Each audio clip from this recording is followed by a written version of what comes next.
So, good evening to all.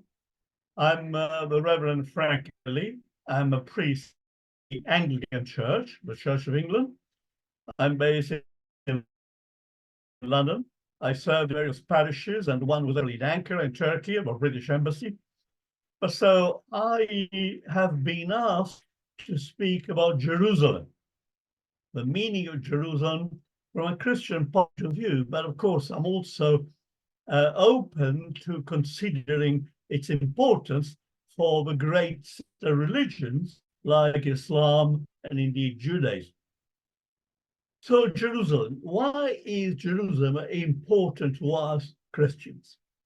Because actually the Jesus of Nazareth, in a way, if you call him the father of Christianity, for us the Messiah, the envoy of God to redeem mankind for its sins and evils.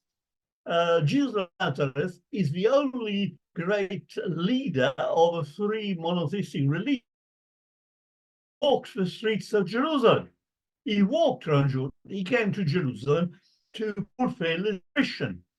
He rode into Jerusalem on a humble animal, not on a horse, because he went to war on a horse, but he rode into Jerusalem on a humble animal. It seems it was a donkey, because it's a symbol. He wanted to emphasize that he was an envoy of God for peace. Peace is also important. It is salam in Arabic, it is shalom in Hebrew. In Greek, the word irene, but anyway, we know what peace is. And we're also aware how important peace is in today's world. It isn't just a pious invocation, but it is a necessity. The city of Gaza, which is being bombed, attacked, and tormented for now several months by the forces of the and the people of Gaza have been blockaded, they have been starved, children, thousands of children have died because of this savage siege, which is indiscriminate. And only the other day, some innocent representatives of an international body which was supposed to bring aid to the starving people of Gaza have been killed by an Israeli strike. So it's a very stark situation. And all around the world, there is a great concern about the plight of people of Gaza. I'm talking of the people of Gaza, over 2 million people. They're not all fighters, they're not bearing arms, they're just wanting to have a reasonable, peaceful life. So again, peace is a word which is very dear, very sacred to us. So coming back to the point of Jerusalem, occupation by one particular state, and I want to say representing a religion, Israel, Judaism. We know how Jerusalem, part of Jerusalem has been occupied, and the Israelis have actually brought the capital to Jerusalem, sort of one-sided, unwarranted action. But the other part of Jerusalem, which is actually, they still call it, they pretend that it's part of Israel. In fact, it is, the international community does not recognize that. They recognize that it is, Jerusalem is partly Palestinian. Indeed, I believe that Jerusalem should, after the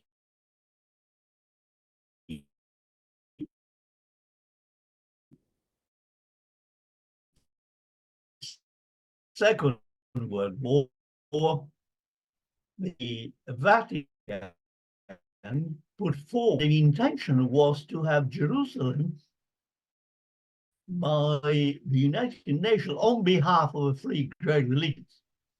Three great religions Christianity, Islam, and Judaism should have had a special oversight over Jerusalem because it's a holy city to over three religions. We know, the Islamic tradition, Prophet Sallallahu Alaihi Wasallam went to a famous journey to heaven astride the headed mayor going to the highest heaven. This is alluded in the Quran, but it's a rich tradition in Islam how the Prophet traveled first from Mecca to the highest heaven. It's an important tradition. In Judaism, of course, Israel, we know very well how it is important because many of the prophets. So it is a sea which really belongs to should belong not to just one religion that's occupied now by Israelis, but all the three religions. So we the sting out of a situation because Jerusalem is important to us Christians in also in hymnology, because in church worship, in Christian worship, the hymns, whole songs are so important to lift up hearts and the mind for worship of God. There's a wonderful hymn called Jerusalem the Golden, Jerusalem the Golden, which is a hymn really which I actually, when I was in my parishes, I try to choose it for our worship as much as possible. We usually have 5 hymns in a celebration of Holy Communion, and because I had Jerusalem the Golden chosen because it was important, so meaningful, so moving, so touching. This holy city, the city of peace. The paradox here is that Jerusalem not only is it not a city of peace, but it has not been a city of peace in the past. There's a famous passage of the gospel when Jesus cries over Jerusalem because he says that Jerusalem was actually a city which is often opposed to prophets, opposed to revelation. That Jerusalem, in a way, has been inimical to God because Jesus went to Jerusalem to fulfill his mission, and he was arrested by the Jewish leaders. They used the Romans to have him taken to crucifixion, and of course we believe that he died and rose again in Jerusalem. It's a different view from Islam, but it doesn't matter. The point is that Jerusalem was so essential, so important for Christianity. And centuries later, 6 centuries later, the mother of Emperor Constantine, called Helena, she was actually apparently a British, but never mind, but she traveled to Jerusalem and had an area of Jerusalem excavated, dug up. And it was claimed that they found a fragment of a true cross, the cross upon which the Messiah hung at the crucifixion. And that relic was ever so important. The relic is a special regarded as it's not a matter of idolize the passions, the hopes, the aspiration of religious people. They're very important in all the church, the Eastern Orthodox Church, the Catholic Church, even the Anglican Church, to which I belong, consider some objects of special significance.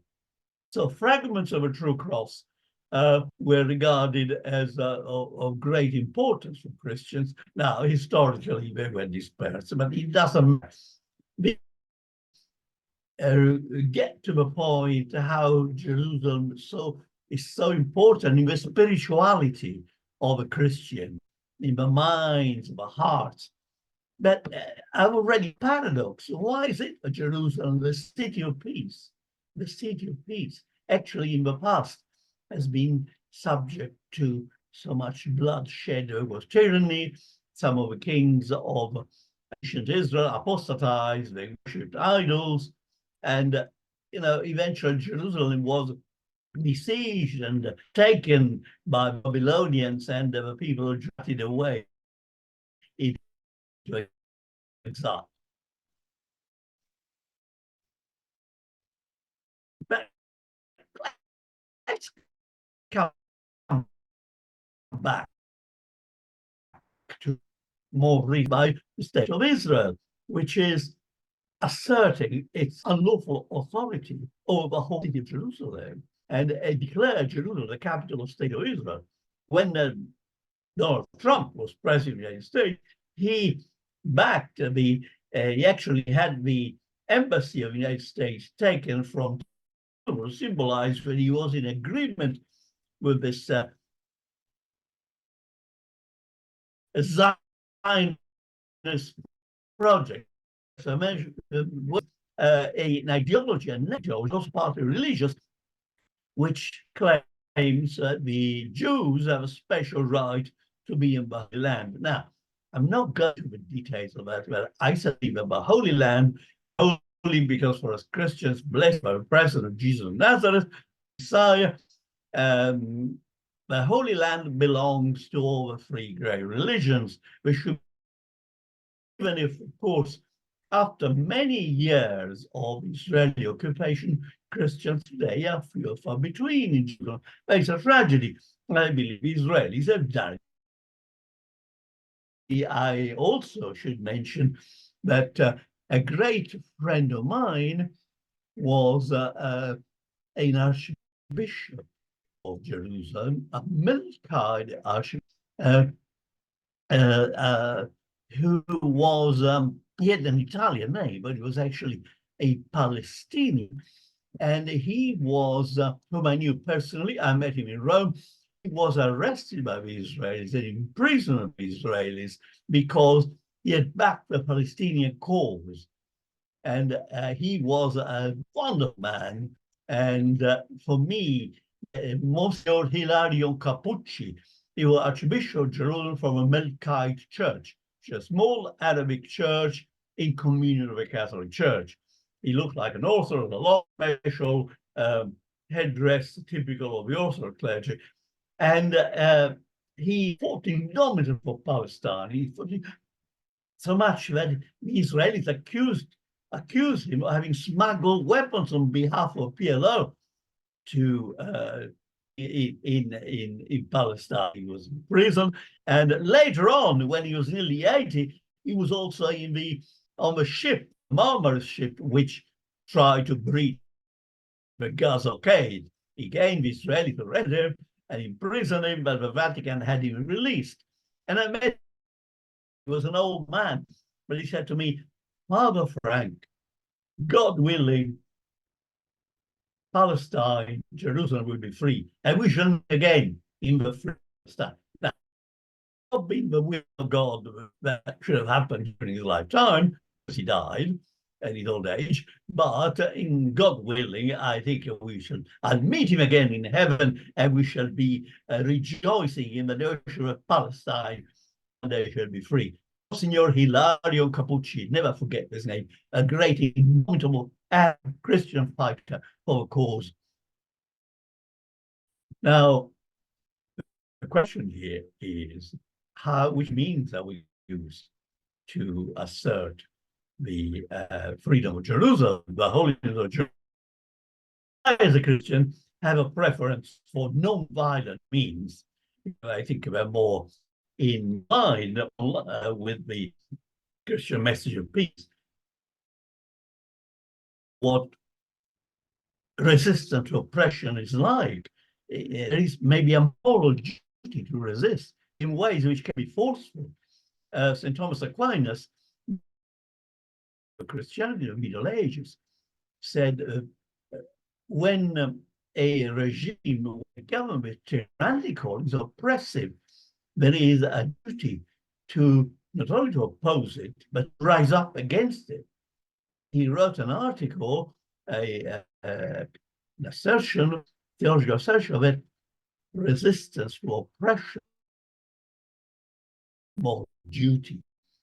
So although I fight by word of mouth, I'm jihad Mr. Son, uh, and the writing, and that Milcolm,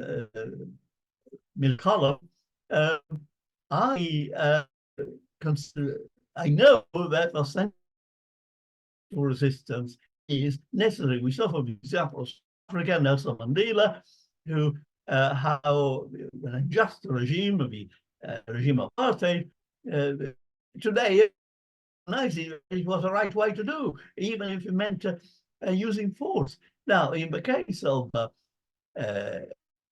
Jerusalem, coming back to Jerusalem, the city of peace. And this is the paradox, it's a painful paradox. With a city of peace, we have to fight in ways which may be forceful. Now, by coming back also to Gaza, Gaza is not a footnote. Gaza is essential now because the eyes of all the world are focused on people, 2 million people, many children, many who have died. The blood cries to God for vengeance or for justice, I prefer to say. I would say that we got to keep up the campaign for disinvestment, make sure that we hurt the occupiers by hurting their commercial interests. Other ways, well, there would be other ways. I want to end up this peroration for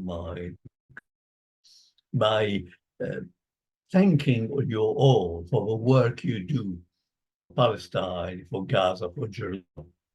And God willing, inshallah, allow you to toss Arabic phrases, sentences into my speech sometimes. People say, are you a Muslim? Well, I'm a believer and a Muslimin. So, and a Muslim, so in the sense, I'm a believer. So in that sense, yes, I'm a believer, so we're believers, and our differences are not so important.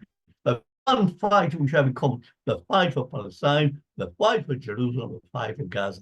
So let's make sure that we keep up in all possible way our struggle, and God willing, inshallah, our struggle will be victorious in the end, just like South African, vanquish apartheid, the unjust regime, by fighting hard for it. Nelson Mandela, the example of Monsignor Hilario Capucci, a great Christian archbishop in Palestine, and inshallah, we shall be victorious. Barak alaikum. May God bless you all.